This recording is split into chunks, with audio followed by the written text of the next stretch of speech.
कहानी की शुरुआत में हम देखते हैं कि धरती पर चारों ओर तबाही मची हुई थी। वो इमारतें जो एक जमाने में आसमान चूमती थी, वो आज एक एक करके धाराशायी हो रही थी। अब इस शहर में मलबे के अलावा और कुछ नहीं बचा था और इसका कारण थे पौधे। लेकिन ये कोई आम पौधे नहीं थे, बल्कि ये 40-50 फुट के लंबे चौड़े पौधे इंसानों के लिए बहुत बड़ा खतरा बन गए थे, क्योंकि ये बहुत ज्यादा तेजी से बढ़ते थे। इस वक्त इन पौधों ने धरती का 80% हिस्सा अपने कब्जे में कर लिया था और इनकी वजह से आम इंसान और जानवर बिल्कुल खत्म होने की कगार पर थे। लगभग 2 साल बाद हम युआन नाम की एक नन्ही बच्ची को देखते हैं, जो एक जंगल में अपने छोटे से कुत्ते के साथ खेल रही थी। अचानक उसके पिता यांग ने उसे उठाया और उसे लेकर अपने घर की ओर भागने लगा। असल में जल्द ही सूरज डूबने वाला था और रात के समय बाहर होना खतरे से खाली नहीं था। पर जब युआन का कुत्ता जंगल की ओर भागा तो वो अपने पिता से हाथ छुड़वाकर कुत्ते के पीछे भागी। अब यांग के पास युआन के पीछे जाने के अलावा कोई दूसरा रास्ता नहीं था। इधर युआन का कुत्ता न जाने किस रास्ते चला गया था और उसका पीछा करते हुए युआन जंगल की गहराइयों में जा पहुंची।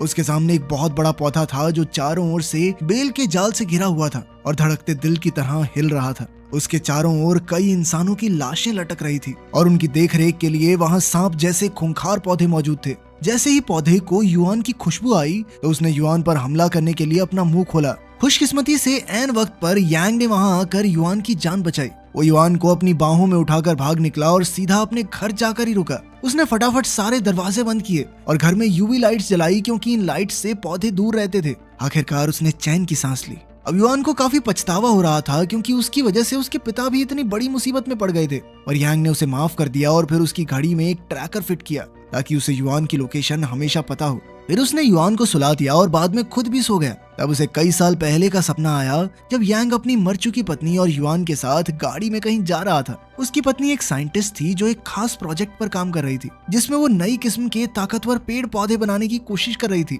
ऐसा इसलिए था क्योंकि धरती पर पेड़ पौधे बहुत तेजी से कम हो रहे थे और धरती का एक बहुत बड़ा हिस्सा बंजर होने लगा था। तभी अचानक उसके लैपटॉप पर एक इमरजेंसी वीडियो कॉल आई, जिसमें उसका एक साथी उसे इन नए पौधों के बारे में सावधान कर रहा था। उसी पल उनके आसपास के लोग जोर जोर से चिल्लाकर अपनी गाड़ियों से भागने लगे। तो यांग भी अपनी गाड़ी से बाहर निकला, पर तब तक बहुत देर हो चुकी थी, क्योंकि इन खूंखार पौधों ने इंसानों पर जबरदस्त हमला बोल दिया था। अचानक युआन की चीखों के शोर से यांग की नींद खुली और वो तुरंत उसके कमरे की ओर भागा। उसका कमरा यूवी लाइट से रोशन था, लेकिन फिर भी राक्षसी पौधे ने उसके बिस्तर को उठाया और जमीन तोड़कर उसे जमीन के अंदर ले गया। तभी यांग को याद आया कि उसने युआन की घड़ी में ट्रैकर लगाया था और वो तुरंत अपना बैग पैक करके युआन की खोज में निकल पड़ा। वो ट्रैकर के पीछे एक पुरानी बिल्डिंग में आ पहुंचा, जहां युआन एक कमरे में बैठी थी। उसे चारों ओर से पौधों ने घेरा हुआ था और वो अपनी यूवी टॉर्च की मदद से जैसे तैसे अपना बचाव कर रही थी, मगर अब किसी भी समय उसकी बैटरी खत्म हो सकती थी। तब यांग ने अपनी टॉर्च युआन की तरफ फेंकी, जिसके बाद सारे पौधे यांग पर हमला करने के लिए आगे बढ़े।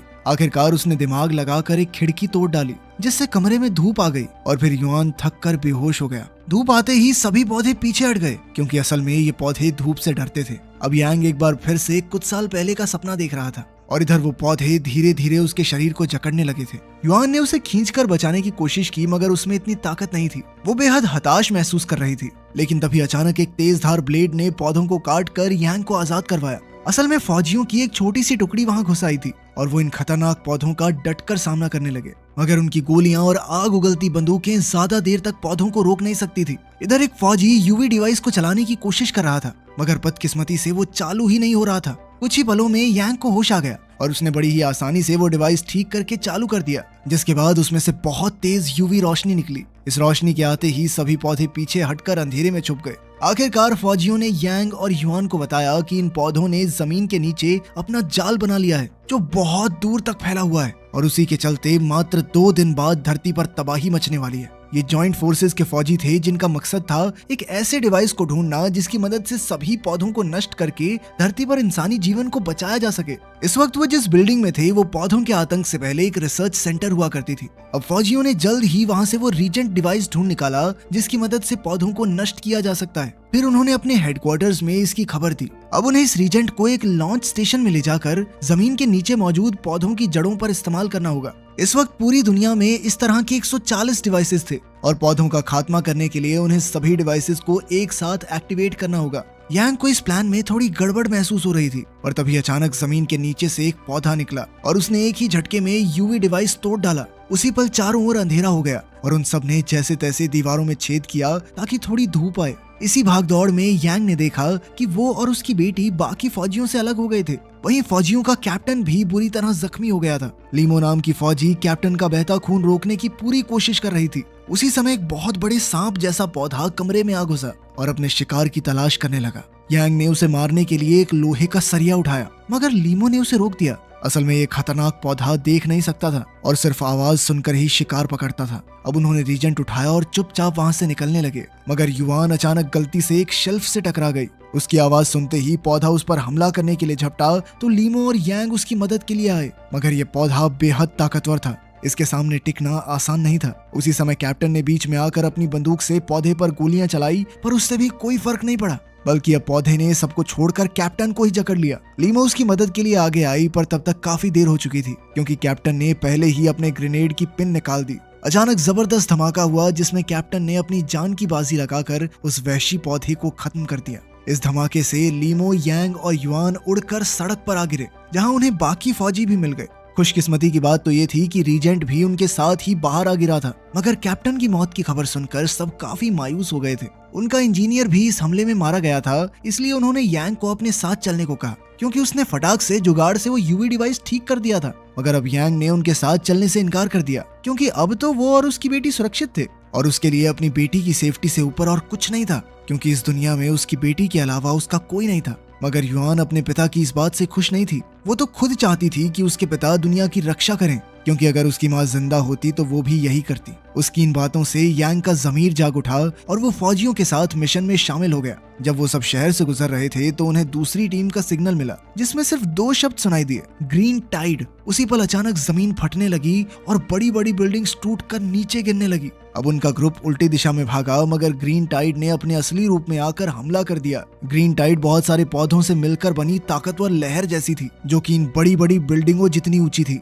ये टाइड जमीन से निकलकर सब कुछ तहस नहस कर देती थी और जो भी इनके रास्ते में आता वो बच नहीं पाता था। असल में ये तो बस शुरुआत थी, क्योंकि अगले 56 घंटे बाद इनके आतंक से पूरी दुनिया तबाह होने वाली थी। इधर लीमो का ग्रुप अपनी जान बचाकर भाग रहा था, मगर आगे रास्ता बंद था और पीछे से टाइड बहुत तेजी से उनकी ओर बढ़ रही थी। तभी वो बड़े बड़े खड्डे फांदकर आखिर में एक बस में आकर घुस गए। जैसे ही टाइड ने उन पर हमला किया तो वो बस उड़कर दूर मौजूद एक बिल्डिंग से जा टकराई। जैसे तैसे उनकी जान तो बच गई, मगर जो आम लोग बाहर थे, टाइड ने उन सबको खत्म कर दिया। अब पौधे शांत हो गए थे, मगर बचे हुए लोगों को महसूस हुआ कि जो तबाही 56 घंटे बाद होने वाली थी वो एक्सपेक्टेड टाइम से बहुत पहले ही हो जाएगी। उन्होंने एक खबर हेडक्वार्टर्स में पहुंचाने की सोची, पर वहां पर सिग्नल ही नहीं था। तभी यांग की नजर सामने वाली बिल्डिंग पर मौजूद एक सिग्नल टावर पर पड़ी और इन दोनों बिल्डिंग्स के बीच में एक पुल था। ये पुल काफी कमजोर हालत में था, मगर उनके पास इसे पार करने के अलावा कोई रास्ता नहीं था। अब वो सब बहुत ध्यान से फूंक फूंक कर पैर आगे बढ़ा रहे थे कि अचानक उनके साथ वाली बिल्डिंग एक ही पल में ढेर हो गई।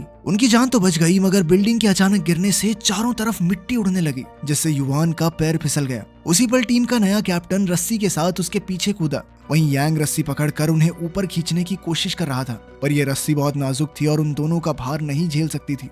तब कैप्टन ने युआन की जान बचाने के लिए अपनी जान की कुर्बानी दे दी। अब उसके मरने के बाद लीमो इस मिशन की कैप्टन थी। यांग ने जैसे तैसे युआन को ऊपर खींचा, पर अब पुल लगभग टूटने की कगार पर था। सभी फौजी तुरंत भागकर बिल्डिंग में घुस गए और ऐन वक्त पर यांग भी युआन के साथ अंदर आ गया। इसके बाद यांग ने वहां का सिग्नल टावर ठीक किया। फिर लीमो ने अपने कमांडर से बात की और जल्द ही वो पूरी दुनिया में मौजूद 140 ग्रुप्स से जुड़ गए। उसी पल इस नेटवर्क के सभी फौजियों को चौंका देने वाली खबर मिली। जो शक्तिशाली ग्रीन टाइड 56 घंटे बाद पूरी धरती को तबाह करने वाली थी, वो हमला अब सिर्फ 4 घंटों में होने वाला था। इसी के साथ उन्हें पता चला कि उन्हें जमीन के अंदर मौजूद जिन पौधों की जड़ों पर हमला करना है, वो एक खास मेम्ब्रेन के साथ सुरक्षित थी। यानी पहले जो उन्होंने 140 इलाकों में रीजेंट लॉन्च करने का प्लान बनाया था, उसका कोई फायदा नहीं होगा। अब उन्हें मेम्ब्रेन के किसी एक खास पॉइंट पर वार करना होगा, ताकि जड़ों का सारा जाल खत्म हो जाए। मगर सबसे बड़ी दिक्कत तो ये थी कि उन्हें ऐसा कोई कमजोर पॉइंट पता ही नहीं था। अब तक इस मिशन में सैकड़ों सिपाही अपनी जान गंवा चुके थे और इस मोड़ पर इस मिशन को खत्म करना बिल्कुल सही नहीं होगा। इसीलिए यांग ने एक जबरदस्त भाषण देते हुए सबको मोटिवेट किया। आखिर में पूरे 140 ग्रुप्स ने इस मिशन को अंजाम देने का फैसला किया। हालांकि उनके सफल होने का चांस 0.03% था। खैर, लीमो और उसकी टीम जल्द ही लॉन्च स्टेशन पर आ पहुंची, जहां उन्होंने रीजेंट को मशीन में डाल दिया ताकि वो जमीन में जाकर पौधों की जड़ों को तबाह कर सके। मगर वो क्या जानते थे कि खतरा उनके आसपास ही मंडरा रहा है। इधर एक शक्तिशाली टाइड उन पर हमला करने आगे बढ़ रही थी और उधर रीजेंट को जमीन के नीचे मौजूद उस मेम्ब्रेन ने रोक लिया। वहीं दूसरी ओर बाकी सभी ग्रुप्स को भी इस दिक्कत का सामना करना पड़ रहा था। अब सभी फौजियों की हिम्मत टूटने लगी, पर तभी यांग को एक आइडिया सूझा। उसने कहा कि लॉन्च स्टेशन की बिजली वहां मौजूद वोल्केनो की जियोथर्मल एनर्जी से बनती है। अगर वो गर्मा गर्म लावा की सभी सुरंगों को बंद कर दें तो सारा लावा एक ही जगह पर इकट्ठा हो जाएगा और फिर वो लावा बड़ी ही आसानी से जमीन के नीचे मौजूद उस सुरक्षा कवच मेम्ब्रेन को खत्म कर सकता है। मगर इसमें भी एक दिक्कत थी, क्योंकि सभी सुरंगों का कनेक्शन कट चुका था। इसीलिए अब उन्हें वहां जाकर सुरंगों के कंट्रोल सिस्टम को ही नष्ट करना होगा। यांग ने अपनी बेटी से वादा किया कि वो लौटकर जरूर आएगा और फिर बाकी की टीम के साथ इस खतरनाक मिशन के लिए निकल गया। जब वो जमीन के नीचे पहुंचे तो लावा की गर्मी की वजह से सब कुछ तप रहा था। साथ ही सुरंगों में जगह जगह पौधे कब्जा करके बैठे थे, जिससे उनका रास्ता बंद हो गया। जब वो आगे बढ़ने की कोशिश कर रहे थे तो अचानक यांग जख्मी हो गया। तब उनके एक साथी ने रास्ता साफ करने के लिए वहां बम धमाका कर दिया, जिसमें वो खुद भी मारा गया। लीमो और यांग के पास रोने तक का समय नहीं था, इसलिए वो बॉम्ब लेकर आगे बढ़े। अब उनके सामने एक दरवाजा आया तो उसने लीमो को दरवाजा खोलने को कहा। लीमो उसे खोलने के लिए कोई चीज ढूंढने लगी, लेकिन यांग चुपके से ही दरवाजा खोलकर उस पार चला गया और दरवाजा लॉक कर दिया। लीमो समझ गई थी कि यांग अपनी जान की बाजी लगाने वाला है, इसीलिए उसने यांग को दरवाजा खोलने को कहा। पर यांग ने अपना फैसला कर लिया था। उसने लीमो को युआन का ख्याल रखने को कहा और आगे बढ़ गया। वहीं बाहर धरती की सतह पर जमीन फटने लगी, क्योंकि एक बहुत बड़ी ग्रीन टाइड ने बाहर निकलना शुरू कर दिया था और सभी समझ गए कि बस भाई अब तो टाइम आ चुका है। वहीं दूसरी ओर यांग अपनी जख्मी टांग के साथ भी आगे बढ़ रहा था। अचानक उस पर छत से मलबा गिरने लगा और अब तो वो चल भी नहीं पा रहा था, पर फिर भी वो बम के साथ आगे रेंगता रहा। आखिरकार वो कंट्रोल सिस्टम पर ही पहुंचा और उसने बाकी फौजियों की टीम से बात की। उधर युआन मन ही मन में समझ चुकी थी कि उसके पिता दुनिया को बचाने के लिए अपनी जान की कुर्बानी देने जा रहे हैं। उधर युआन उसे देखकर रोते हुए वापस लौट आने को कहने लगी। मगर उसी पल बॉम्ब का टाइम खत्म हो गया और एक ही पल में सुरंगों में जोरदार धमाका हुआ, जिससे सारा लावा तुरंत ही एक जगह पर इकट्ठा हो गया। उसकी जबरदस्त गर्मी से पौधों की सेफ्टी मेम्ब्रेन पिघलने लगी और कुछ ही पलों में लॉन्चर के होते हुए रीजेंट पौधों की जड़ों के जाल में फंस गया। आखिरकार सभी जड़ें खत्म हो गई और जल्द ही धरती के सभी वहशी पेड़ पौधे भी खत्म होने लगे। अंत में धरती पर बचे हुए सभी लोग बहुत खुश थे, क्योंकि इंसानी प्रजाति पूरी तरह खत्म होने से बच रही थी। उस दिन के बाद से धरती पर एक नए समय की शुरुआत हुई और इंसानों ने धरती को संभाल कर रखने की